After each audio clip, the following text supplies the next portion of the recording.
Hi ನಮಸ್ತೆ ಎಲ್ಲರಿಗೂ ಹವ್ಯಕ ಪಾಕಶಾಲೆಗೆ ಸ್ವಾಗತ. ಸಂಜೆ ಟೀ ಟೈಮ್ಗೆಲ್ಲ ತಿನ್ಬಹುದಾದಂತಹ ಆಲೂಗೆಡ್ಡೆ ಪಕೋಡನ ಹೇಗೆ ಮಾಡೋದು ಅಂತ ಇವತ್ತಿನ ವಿಡಿಯೋದ ಮೂಲಕ ನೋಡ್ಕೊಂಡು ಬರೋಣ. ತುಂಬಾ ರುಚಿಯಾಗಿರುತ್ತೆ, ಮನೆ ಮಂದಿಗೆಲ್ಲ ತುಂಬ ಇಷ್ಟ ಆಗುವಂತಹ ಈ ಥರದ ಆಲೂ ಪಕೋಡನ ಒಂದ್ಸಲ ಟ್ರೈ ಮಾಡಿ ನೋಡಿ. ತುಂಬ ಕಡಿಮೆ ಸಾಮಗ್ರಿಗಳನ್ನ ಬಳಸ್ಕೊಂಡು ಇದನ್ನು ರೆಡಿ ಮಾಡ್ಕೊಳ್ಬೋದು. ಬನ್ನಿ ಹಾಗಾದರೆ ಮಾಡೋ ವಿಧಾನನ ನೋಡ್ಕೊಂಡು ಬರೋಣ. ಇಲ್ಲಿ ಸರಿಸುಮಾರು ಒಂದು 7ರಿಂದ 8 ಆಗುವಷ್ಟು ಆಲೂಗೆಡ್ಡೆನ ಮೀಡಿಯಂ ಸೈಜ್ ಇದ್ದು ತಗೊಂಡಿದ್ದೀನಿ. ಅದನ್ನು ಹೊರಗಡೆ ಸಿಪ್ಪೆ ಎಲ್ಲ ತೆಗೆದು ನೋಡಿ ನೀಟಾಗಿ ತೊಳ್ಕೊಂಡು ತರಬೇಕೀಗ. ಇನ್ನೊಂದು ತುರಿಮಣೆನ ತಗೊಂಡು ಅದರಲ್ಲಿ ಚೆನ್ನಾಗಿ ತುರ್ಕೊಳ್ಬೇಕು. ಈ ಥರ ದೊಡ್ಡಕ್ಕೆ ತುರಿಯನ್ನು ಬಂದಷ್ಟು ತುಂಬ ಚೆನ್ನಾಗಿರುತ್ತೆ ಟೇಸ್ಟ್. ನಾನು ಹಾಗಾಗಿ ಇಲ್ಲಿ ದೊಡ್ಡಕ್ಕೆ ತುರ್ಕೊಳ್ತಾ ಇದ್ದೀನಿ. ಪ್ರತಿಯೊಂದು ಆಲೂಗೆಡ್ಡೆಯನ್ನು ಕೂಡ ಅದೇ ಥರವನ್ನೇ ತುರ್ಕೊಂಡು ಇಟ್ಕೊಂಡಿದ್ದೀನಿ ನಾನು. ಇನ್ನು ಇದರಲ್ಲಿ ಸ್ಟಾರ್ಚ್ ಎಲ್ಲ ಇರುತ್ತಲ್ಲ, ಅದನ್ನೆಲ್ಲ ತೆಗೆಯೋದಕ್ಕೆ ಒಂದು ಬೌಲ್ ಒಳಗಡೆ ಹಾಕ್ತಾ ಇದ್ದೀನಿ.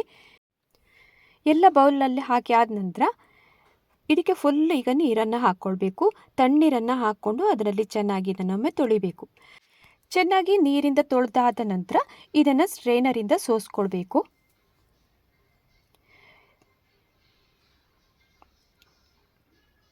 ಇಲ್ಲಿ ನೋಡಿ ಒಂದು ಜಾಲರಿನ ತಗೊಂಡಿದ್ದೀನಿ, ಅದರ ಮೇಲಿಂದ ಹಾಕಿ ನೀರನ್ನು ಸೋಸ್ಕೊಳ್ಳೋಣ.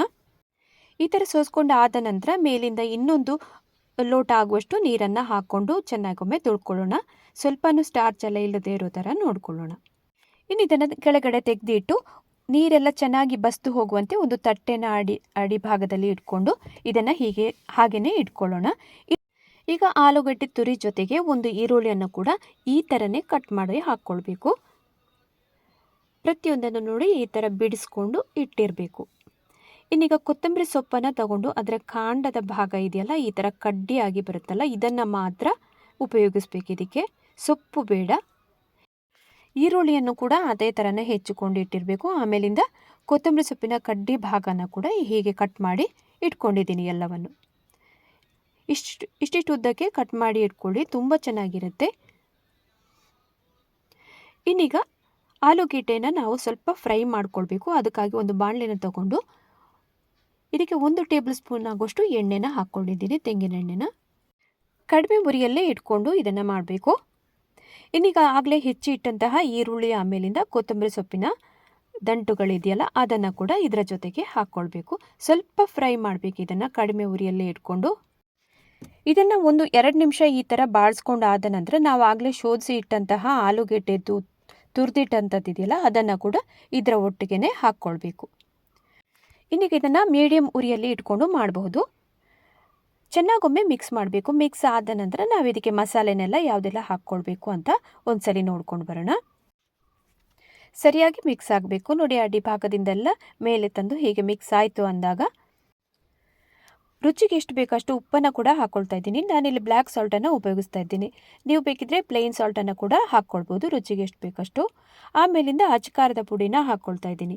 ಅದು ಕೂಡ ಹಾಗೆಯೇ ನೀವು ಖಾರಕ್ಕೆ ಎಷ್ಟು ಬೇಕಷ್ಟು ನೋಡ್ಕೊಂಡು ಹಾಕ್ಕೊಳ್ಬೋದು. ಆಮೇಲಿಂದ 1 ಸ್ಪೂನ್ ಆಗೋಷ್ಟು ಪೆಪ್ಪರ್ ಪೌಡ್ರನ್ನು ಹಾಕ್ಕೊಂಡಿದ್ದೀನಿ. ಕ್ರಷ್ ಮಾಡಿ ಇಟ್ಟಂಥದ್ದನ್ನು ಹಾಕ್ಕೊಂಡಿದ್ದೀನಿ. ಇನ್ನು ಇದನ್ನು ಸರಿಯಾಗಿ ಹೊಂದುವಂತೆ ಒಂದು ಸಲ ಮಿಕ್ಸ್ ಮಾಡ್ಕೊಳ್ಳೋಣ ಎಲ್ಲವನ್ನು. ಸರಿಯಾಗಿ ಮಿಕ್ಸ್ ಆಯಿತು ಅಂದಾಗ ಮುಚ್ಚಳನ್ನು ಮುಚ್ಚಿ ಒಂದು 5ರಿಂದ 6 ನಿಮಿಷದಷ್ಟು ಹೊತ್ತು ಬೆಂದರೆ ಸಾಕಾಗತ್ತೆ. ಆಮೇಲೆ ನಾವು ಎಣ್ಣೆಯಲ್ಲಿ ಕರಿಯುವಾಗ ಕೂಡ ಇದನ್ನು ಬೇಯಿಸೋದಿಕ್ಕಿದೆಯಲ್ಲ, ಅದಕ್ಕೋಸ್ಕರ ಸ್ವಲ್ಪ ಅಷ್ಟೇ ಫ್ರೈ ಆದರೆ ಸಾಕು. ಇದರಲ್ಲಿ